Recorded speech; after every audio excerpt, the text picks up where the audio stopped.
तो दोस्तों हम लोगों ने अपने पिछले वीडियो में क्या देखा था।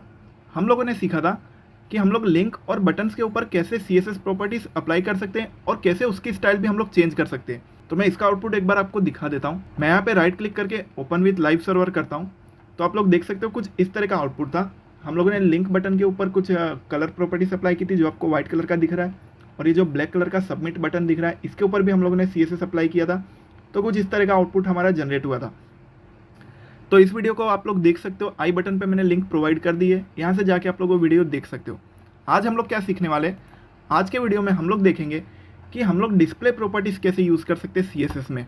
बहुत सारी डिस्प्ले प्रॉपर्टीज़ होती है जैसे कि display none, display content, display block, inline block, ऐसे बहुत सी प्रॉपर्टीज़ हैं, लेकिन उनमें से हम लोग कुछ बेसिक प्रॉपर्टीज़ सीखेंगे जो कि सबसे ज़्यादा यूज़ होती है। तो डिस्प्ले को यूज़ करके आप लोग क्या कर सकते हो, किसी भी कंटेंट को हाइड शो कर सकते हो, उसका लुक चेंज कर सकते हो, उसे ब्लॉक से इनलाइन दिखा सकते हो। तो वो सब हम लोग सीखेंगे कि कैसे हमें वो सब प्रॉपर्टीज़ यूज़ करनी है। तो उसके लिए मैंने ऑलरेडी ट्यूटोरियल 16.html नाम से फाइल क्रिएट करके रखी है। अब मैं क्या करता हूँ, HTML का बेस कोड यहाँ पे लगा देता हूँ, और सबसे पहले मैं टाइटल में जाके लिख देता हूँ डिस्प्ले प्रॉपर्टीज़ इन CSS। तो ये मैंने एक हेडिंग डाल दी। अब मैं क्या करता हूँ कि अब बॉडी के अंदर जाके H2 टैग क्रिएट कर लेता हूँ, और H2 के अंदर मैं एक हेडिंग दे देता हूँ CSS डिस्प्ले प्रॉपर्टीज। ऐसे मैंने एक हेडिंग दे दी।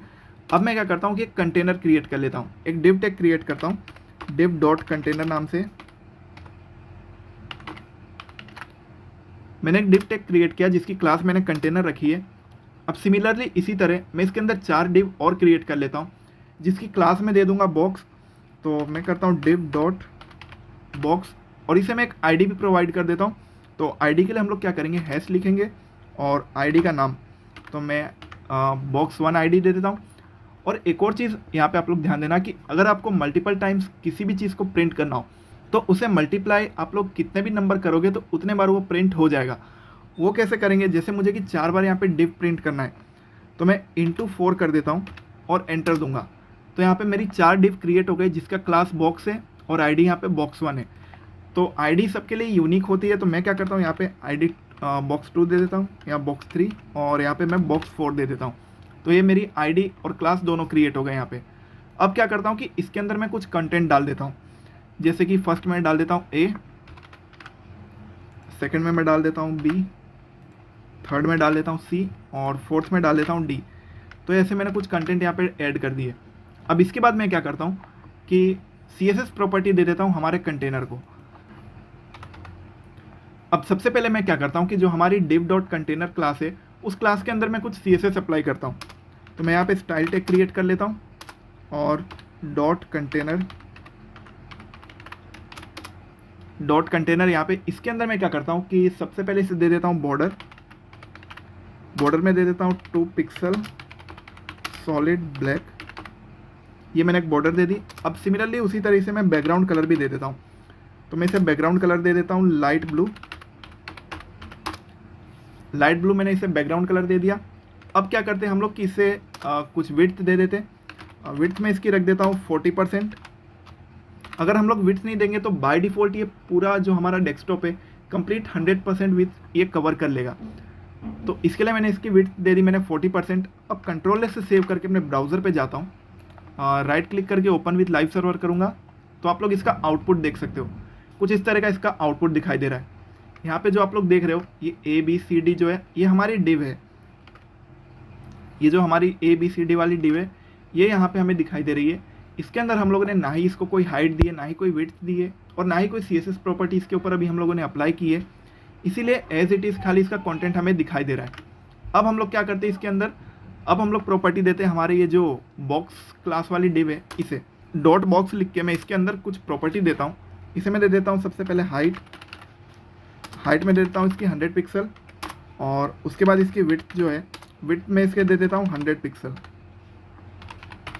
विड्थ भी मैंने 100 पिक्सल दे दी। अब उसके बाद इसे मैं दे देता हूँ बॉर्डर में दे देता हूँ 2 पिक्सल सॉलिड ग्रीन। अब हम लोग देखते हैं कि आउटपुट हमें कैसा दिखाई दे रहा है। तो आप लोग देख सकते हो 100 पिक्सल की यहाँ पे हाइट और विड्थ हम लोगों ने सेट कर दी, तो इसने उतनी स्पेस कवर कर ली और इसका बॉर्डर हमें सॉलिड ग्रीन कलर का दिखाई दे रहा है और जो इसका बॉर्डर है वो हमें ग्रीन कलर का दिखाई दे रहा है। तो इसके ऊपर हमारी CSS प्रॉपर्टी अप्लाई हो गई।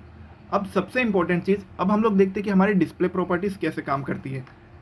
तो मैं आता हूँ अपने VS कोड में और इसके अंदर मैं क्या करता हूँ, जो हमारी बॉक्स क्लास है उसके अंदर मैं डिस्प्ले प्रॉपर्टी देता हूँ। सबसे पहले देता हूँ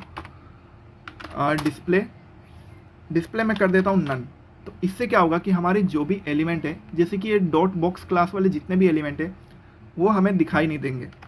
तो कंट्रोल से सेव करके अपने ब्राउज़र पे आता हूँ। तो आप लोग देखो, जितने भी हमारे चारों बॉक्स थे डॉट बॉक्स क्लास वाले, वो हमें यहाँ पे नहीं दिखाई दे रहे, क्योंकि हम लोगों ने डिस्प्ले नन कर दिया। तो वो हमें डिस्प्ले नहीं होंगे और उनकी जितनी भी स्पेस कवर की थी कंटेनर ने, वो सारी स्पेस चली जाएगी। इसीलिए कंटेनर का हमें सिर्फ बॉर्डर दिखाई देगा। तो कुछ इस तरह का आउटपुट हमें मिलेगा। अब इसके बाद एक और प्रॉपर्टी होती है जिसे हम लोग कहते हैं कंटेंट। तो कंटेंट्स हम लोगों ने यूज़ किया। अब इसमें हम लोग क्या करते हैं, अब हम लोगों ने कंटेंट्स यूज़ किया तो इसमें क्या होगा कि हमारी जो हाइट विड्थ और बॉर्डर जो भी प्रॉपर्टीज़ है वो हमें नहीं दिखाई देंगी। हमें सिर्फ बॉक्स के अंदर का कंटेंट दिखाई देगा, जो कि हम लोगों ने लिखा है ABCD, यही कंटेंट हमें दिखाई देंगे। तो मैं एक बार आपको इसका आउटपुट दिखा देता हूँ। तो आप लोग आउटपुट देख सकते हो, जो कि इसकी हाइट और विड्थ जितनी भी स्पेस कवर की थी इसके हाइट और विड्थ ने, वो सारी चली गई है और बॉर्डर वाली प्रॉपर्टी और हाइट विड्थ हमें कुछ नहीं दिखाई देगा। हमें सिर्फ इसका कंटेंट दिखाई देगा जो कि हम लोगों ने बॉक्स के अंदर यूज़ किया था। तो कुछ इस तरह हमारी जो कंटेंट प्रॉपर्टी है वो काम करती है। अब डिस्प्ले में एक और प्रॉपर्टीज़ होती है ब्लॉक हम लोग लिख देते हैं। अब मैं ब्लॉक लिखूंगा तो देखना इससे क्या डिफरेंस आएगा। कंट्रोल से सेव करके अपने ब्राउज़र पे जाता हूँ।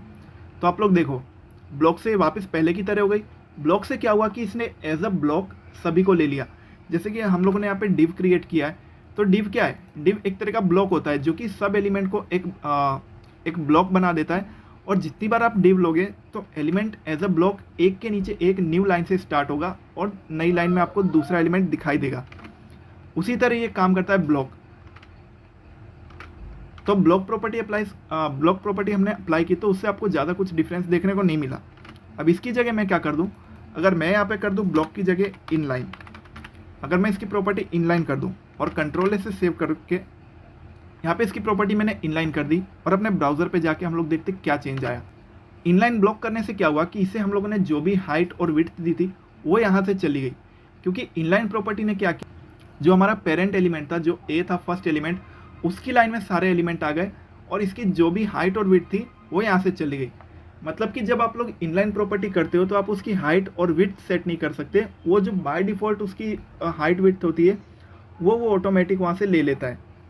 अब अगर आपको ये प्रॉब्लम सॉल्व करनी हो और हाइट और विड्थ इसकी सेट करनी हो तो हम लोग क्या कर सकते हैं, हम लोग इसे ब्लॉक बना सकते हैं।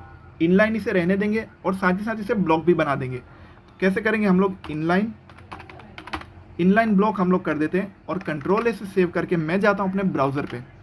तो ये आप लोग देखो, इनलाइन ब्लॉक हम लोगों ने किया तो इसकी सारी जो हाइट और विड्थ प्रॉपर्टी थी वो पहले की तरह हो गई है और ये एलिमेंट इनलाइन भी है। अब मैं क्या करता हूँ, आपको मार्जिन और पैडिंग यूज़ करके दिखाता हूँ कि यहाँ पे अप्लाई हो रही है कि नहीं। तो मैं इसे दे देता हूँ मार्जिन 10 पिक्सल। तो आप लोग देखना क्या होता है। आप लोग देखो, हम लोगों ने मार्जिन 10 पिक्सल दिया तो क्या हुआ, हर डायरेक्शन से, टॉप से, लेफ्ट से, बॉटम से, इसने हर जगह से 10 पिक्सल की मार्जिन ले ली। और यही अगर हम लोग इनलाइन रहने देते तो ये प्रॉपर्टीज आपको नहीं दिखाई देती। मैं आपको दिखा देता हूँ। अभी मैं इसे इनलाइन कर देता हूँ और अपने ब्राउज़र पे जाता हूँ। तो आप लोग इसने क्या किया कि ओनली लेफ्ट साइड से इसने 10 पिक्सल की मार्जिन लिए, टॉप और बॉटम से इसने नहीं लिए। तो ये प्रॉब्लम आती है जब हम लोग ओनली इनलाइन रखते हैं। अब अगर मैं इसे इनलाइन ब्लॉक कर दूँ तो ये सारी प्रॉपर्टीज इसमें अच्छे से अप्लाई होंगी, ये आप लोग देख सकते हो। तो कुछ इस तरह काम करता है हमारा इनलाइन और इनलाइन ब्लॉक। कुछ इस तरह हम लोग इनलाइन और इनलाइन ब्लॉक को यूज़ करते हैं। तो इसे नेविगेशन बार बनाने के लिए मोस्ट ऑफ यूज़ किया जाता है। ये कुछ ऐसी बेसिक डिस्प्ले प्रॉपर्टीज़ थी CSS की जो कि मोस्ट ऑफ सबसे ज़्यादा यूज़ होती है। तो ये मैंने आपको बता दिया। आई होप कि आप लोगों को यहाँ तक चीज़ें क्लियर होंगी। अगर कोई भी डाउट हो तो आप लोग कमेंट में मुझसे पूछ सकते हो। और अगर आपने पिछला वीडियो नहीं तो आप लोग इस लेफ्ट वाले वीडियो पर क्लिक करो, आप उस वीडियो पर पहुँच जाओगे।